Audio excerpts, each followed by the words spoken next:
Well, here we are after the citric acid solution bath. Sorry, there's been a little bit of delay, but we actually just had a newborn baby daughter come in between the time that I started the bath and today, so there's been a lot to do. But we are done. As you can see, the citric acid solution bath is extremely dirty now. There's a lot of rust flakes that just, again, fell to the bottom of the tub. The whole thing is just really yellow, really disgusting, which means that our parts are a lot cleaner than they used to be. Here's the frame. I had to actually strip a lot of the stickers off.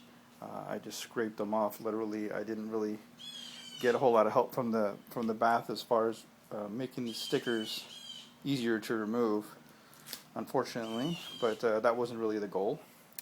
But we do see, here's one of the areas that was extremely rusted before. You can see a great improvement there on both sides. Now there's a little bit of rust that kind of crept back in because, as you recall, I couldn't put the entire frame in at once. I actually ended up flipping it over, and when I did, I guess I couldn't, or I didn't dry it as good as I could have, and I think some water just kind of seeped out, or solution seeped out, and it was very rusty. You can kind of see where it seeped out from the frame and just kind of stained it there. But again, that's not going to be a problem because this whole thing's going to get sandblasted anyway. The goal was mostly to just remove as much of the rust from inside the frame as possible. There were some stickers here, so there is some rust remaining. It's a little late in the day, so the sunlight's not as good.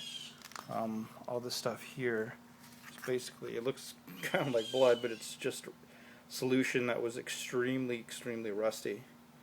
So a lot of it came out really well. There's the power disc. There wasn't a whole lot of rust on either one of these, but look at these cranks. Remember those? They were completely black. Dark brown, rust all over. Look at that, how nicely they cleaned up. The inside wasn't really as rusty because, of course, it was inside of the bottom bracket. But the arms, greatly improved. There's still some areas where they're not perfect, but I'm pretty sure that's just from wear. Shoes and whatnot just wore down the chrome on the arm, so it's not quite as shiny as some other parts, but it looks a lot better. So here's some of the bolts. See if I can get in. Now they don't shine necessarily, and again, these weren't really shiny to begin with, but it definitely removed a lot of the rust. Check out the stem. You remember the stem and the stem bolt? Look at that. Huge difference. Let me get up close here. All the rust is just gone. It was an amazing job that the solution did. The seat post, which I put in a little bit later, but it looks good. Here's some pegs that I ended up putting in later. They weren't initially in the bath, but it's hard to see inside, and unfortunately it's late in the day again. There's not that much sunlight, but almost all of the rust just came completely off of these things. So I was extremely happy about that. Basically stuff that's chrome or silver was helped the most. It makes sense. The paint, of course, is protecting the frame itself, or the steel itself, from rust most of the time. So stuff like that, you can see where I scraped off the stickers. Again, the stickers were not loosened, but this part down here was extremely rusty. You can see it's still not completely smooth, but again, sandblasting should be okay. Look at these. Remember how rusty these were? Way better. And again, the goal was to get most of it out from inside. Forks, the threads are great. Here's the Diacomp 990, left part of the 990, the right part of the 990.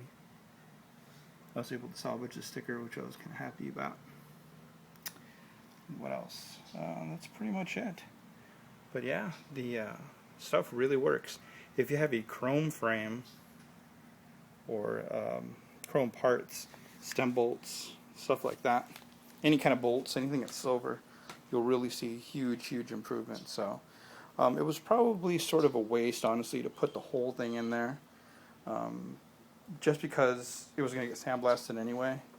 But I already had the powder, so I might as well use it, and I'm very happy with the results. Again, the solution was 8 ounces of citric acid powder. I had just the non-food grade from eBay. It was about 20 bucks. 8 ounces of powder for every 1 gallon of just pure tap water. It's kind of an oxymoron to say pure tap water, but that's all it was. No distilled water. You don't have to use anything like that. And if you're wondering where I got this thing, this tub, just Target. So you may want to find it at someplace like Target, Walmart, Kmart. It's basically one of those underbed boxes. It says 74 quarts, 70 liters. It was about 15 bucks. And it comes with a nice lid too. I'm hoping to salvage it just to store parts in there. So I'm going to dump that solution out. Rocks and bricks, anything that can take up space will help you so you don't use so much solution. So that's kind of cool. And yeah, so major success, I think. Hope you've enjoyed this. I will have some more videos when I get the frame back from the painter. I'll have videos of that. And then I'll have videos again when the whole bike is put together. Alright, thanks for watching, and I'll have more videos soon.